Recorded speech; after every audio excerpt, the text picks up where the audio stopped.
সম্মানিত সুধী দর্শক মণ্ডলী, আসসালামু আলাইকুম ওয়া রাহমাতুল্লাহি ওয়া বারাকাতুহু। সম্মানিত দর্শক মণ্ডলী, আশা করি আপনারা সবাই ভালো আছেন। আলহামদুলিল্লাহ, আমিও আপনাদের দয়ায় ভালো আছি। প্রতিবারের মতো আমি আবারও Mohammad Jamaluddin Bhuiyan, C dot unity dot YouTube চ্যানেলের পক্ষ থেকে আপনাদের সামনে উপস্থিত হলাম। আজ বিশেষ করে আপনাদের সামনে খুবই গুরুত্বপূর্ণ একটি বিষয় নিয়ে আলোচনা করার চেষ্টা করব। আশা করি আপনারা ধৈর্য ধরে আমার সাথে থাকবেন, পরামর্শ দেবেন, লাইক কমেন্ট করবেন। শুধু দর্শক, আজ আমি আপনাদের সামনে যে বিষয়টি নিয়ে আলোচনা করব সেটি হচ্ছে মুসলিম বিশ্বের প্রতিরক্ষা নিয়ে আমি কিছু কথা বলবো। পৃথিবীতে বর্তমানে মুসলিমদের যে সবচেয়ে বড় যে সমস্যা সেটা হচ্ছে প্রতিরক্ষা সমস্যা। কোনো মুসলিম দেশের প্রতিরক্ষা নিশ্চিত নাই।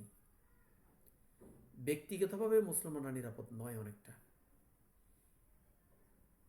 পৃথিবীতে আমার মনে হয় মুসলিম দেশগুলোর মতো এত অরক্ষিত, এত প্রতিরক্ষাহীন আর কোনো দেশ নেই। কিন্তু প্রশ্ন হলো, মুসলিম দেশগুলো কেন প্রতিরক্ষায় দুর্বল, মুসলমানরা কেন প্রতিরক্ষায় দুর্বল হয়ে পড়ল? এই বিষয়টা নিয়ে আলোচনা করার আগে আমি আপনাদের সামনে আরো কিছু কথা বলতে চাই। বিভিন্ন জাতির সভ্যতার ইতিহাস পড়লে দেখা যায় যে সভ্যতাগুলো উত্থান পতন এটা একটা ধারাবাহিক পরিক্রমা, এটা ইতিহাসের একটা অনিবার্য পরিণতি। মহান রাব্বুল আলামিন এটা তার ইচ্ছা মোতাবেক তিনি কখনো কোনো জাতিকে উপরে তোলেন, আবার কাউকে নিচে নামিয়ে দেন, আবার কখনো উপরে তোলেন, কাউকে নিচে দেন। এটা যুগের পরিক্রমায় উত্থান পতন ঘটে। মুসলমানরা প্রায় 1300 বছর, অর্থাৎ প্রিয় নবী সাল্লাল্লাহু আলাইহি সাল্লামের সময় থেকে আরম্ভ করে প্রথম বিশ্বযুদ্ধের আগ পর্যন্ত পৃথিবীতে শত শত বছর পর্যন্ত সারা ওয়ার্ল্ডকে লিড করেছে। যা হোক, আমি সেদিকে যেতে চাচ্ছি না। তবে কথা হলো, অস্ত্রের কেন, অর্থাৎ প্রতিরক্ষা সামগ্রী কেন মুসলিম বিশ্ব দুর্বল হয়ে পড়লো, দুর্বল এ বিষয়ে আমি আপনাদের সঙ্গে আলোচনা করার চেষ্টা করছি। আমাদের প্রিয় নবী হযরত মুহাম্মদ সাল্লাল্লাহু আলাইহি সাল্লাম যখন দুনিয়াতে ইসলাম প্রচার শুরু করলেন, তখন সেটা ছিল আইয়ামে জাহিলিয়াতের জামানা। আরবে তখন আইয়ামে জাহিলিয়াত মানে অজ্ঞতার যুগ বলা হয়, এটাকে মূর্খতার যুগ বলা হয়। অর্থাৎ তখন ঐশিক কিতাব ছিল না, আল্লাহর পক্ষ থেকে যে ওহী ভিত্তিক কোনো জ্ঞান বিদ্যমান ছিল না। যেটা ছিল সেটা বিকৃত হয়ে গিয়েছিল। নবী সাল্লাল্লাহু আলাইহি সাল্লাম আসার আগে নাসারা সম্প্রদায়, নাসারা হযরত ঈসা আলাইহিস সালামের অনুসারী যারা দাবি করে থাকে, এর আগে হযরত মুসা আলাইহিস সালামের অনুসারী যারা ইহুদি, তারা এবং প্রিয় নবী সাল্লাল্লাহু আলাইহি সাল্লামের নিজের বংশ, কুরাইশ বংশ যারা মুশরিক, তারা ছিল। নবী সাল্লাম আসার আগেও কুরাইশদের মাঝে সবসময় যুদ্ধ বিগ্রহ লেগে থাকতো, মারামারি, হানাহানি, কাটাকাটি লেগে থাকতো। সামাজিক, রাজনৈতিক, অর্থনৈতিক, সাংস্কৃতিক, ধর্মীয় বিষয়ে বিকৃতি এবং অনাচার এমন পর্যায়ে পৌঁছেছিল যে, যা আপনারা সবাই আইবে জাহিলিয়াতের ইতিহাস যারা পড়েছেন তারা জানেন। তখন যুদ্ধের কথা আমি বলছি, তখন বিশেষ করে হারবুল ফুজ্জার এবং বাসুসের যুদ্ধ সহ অন্যান্য যে যুদ্ধগুলো হয়েছে জাহিলিয়া সমাজে, তখনও দেখা গেছে যে অস্ত্রের যে মান, অস্ত্রের যেই স্ট্যান্ডার্ড, সবার অস্ত্রের মান এবং স্ট্যান্ডার্ড একই ধরনেরই ছিল। ঠিক নবী সাল্লাল্লাহু আলাইহি সাল্লামের সময়ে তার প্রতিপক্ষ কুরাইশরা এবং নবী সাল্লাল্লাহু আলাইহি সাল্লামের পক্ষ মুসলিম অর্থাৎ সাহাবায়ে আজমাইন, তাদের মাঝে যে ইসলামের প্রথম যুদ্ধটি সংগঠিত হয়েছিল বদরের যুদ্ধ, এরপরে উহুদের যুদ্ধ, তারপরে খন্দক, উহুদ, মুতা, এই সমস্ত তাবুক যে যুদ্ধ হয়েছে, সব যুদ্ধের ক্ষেত্রেই অ্যানালাইসিস করলে দেখা যাচ্ছে যুদ্ধের হাতিয়ারের ক্ষেত্রে সবার হাতিয়ার একই ধরনেরই ছিল, মান কোয়ালিটি একই টাইপের ছিল। বিষয়টা এরকম ছিল না যে মুসলমানদের কাছে শুধু পাথর আর ইটা ছিল, আর প্রতিপক্ষের কাছে কোনো ক্ষেপণাস্ত্র ছিল বা এই উন্নত ধরনের কোনো অস্ত্র ছিল এরকম করা ছিল না। কারো কাছে তীরধনুক ছিল, ওদের কাছে তীরধনুক ছিল। কারো কাছে, অর্থাৎ যে সমস্ত অস্ত্র তৎকালীন সময়ে প্রচলিত অস্ত্র ছিল এগুলি সবার কাছে, সবার পক্ষে কম বেশ হতে পারে, কিন্তু অস্ত্রের কোয়ালিটিটা একই রকম ছিল। যেটা এখন পৃথিবীতে দেখা যায় যে অস্ত্রের কোয়ালিটিগত অনেক হেরফের হয়ে গেছে পৃথিবীর হাতিয়ারের ক্ষেত্রে। এই বর্তমান পৃথিবীতে পরপর ধাপে ধাপে এটা সংগঠিত হয়েছে।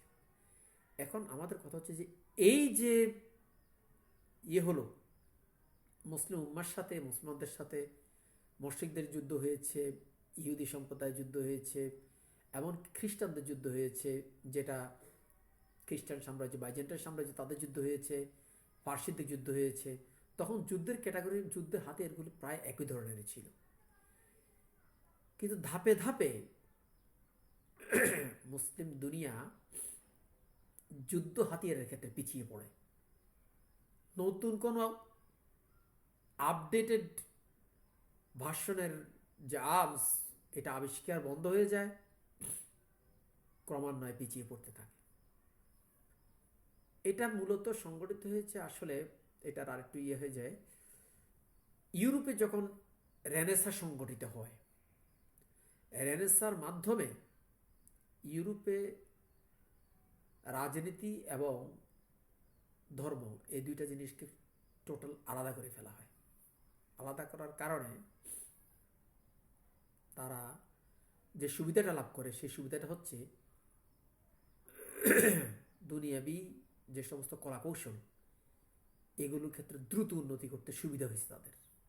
কিন্তু তাদের নৈতিক অধপতন ধ্বংস হয়েছে, নৈতিক অধপতন ঘটে গেছে।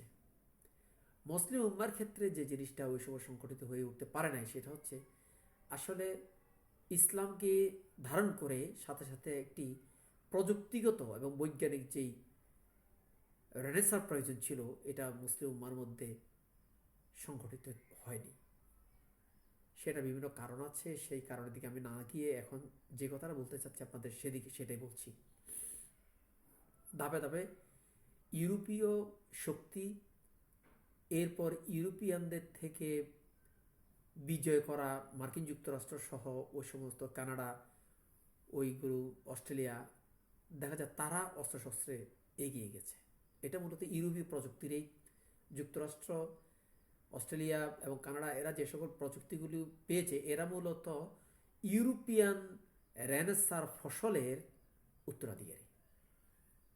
তারা ইউরোপীয় রেনেসাঁর ফলে ইউরোপে বিভিন্ন যন্ত্রপাতি আবিষ্কার হতে থাকে, অর্থনৈতিক উন্নতি হতে থাকে, পুঁজি বৃদ্ধি পেতে থাকে, ধন সম্পদ বৃদ্ধি পেতে থাকে। এতে করে তারা বিভিন্ন হাতিয়ার তৈরি করে, জাহাজ তৈরি করে, এগুলি করে অপেক্ষাকৃত দুর্বল যে সমস্ত মুসলিম দেশগুলো, এগুলি ধাপে ধাপে দখল করে ফেলে। এটি বেশি পুরনো কথা নয়। যা হোক, মুসলিম উম্মাহ মূলত সার্বিকভাবে চূড়ান্তভাবে পর্যুদস্ত হয় প্রথম বিশ্বযুদ্ধে। প্রথম বিশ্বযুদ্ধে মুসলমানদের রাজতন্ত্রের মোড়কেও যে খেলাফতটি বিদ্যমান ছিল, তুর্কি ওসমানীয় খেলাফত, সেটিকে ধ্বংস করে ফেলা হয়।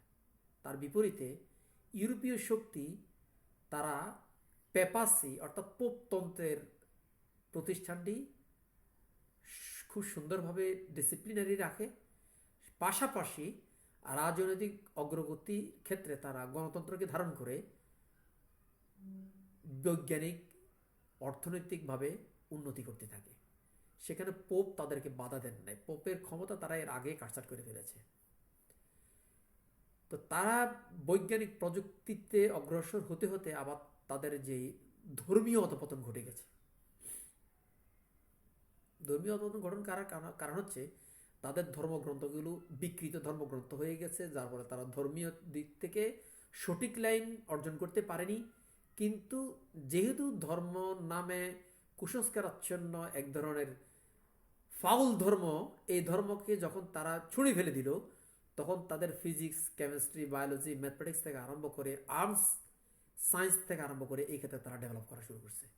খুব দ্রুত তারা উন্নতি করেছে। এক্ষেত্রে এক ধরনের ভণ্ড যে খ্রিস্টান পোপ এবং ইহুদি ধর্মগুরু তাদের থেকে তারা বেরিয়ে এসে তারা ডেভেলপ করে ফেলছে।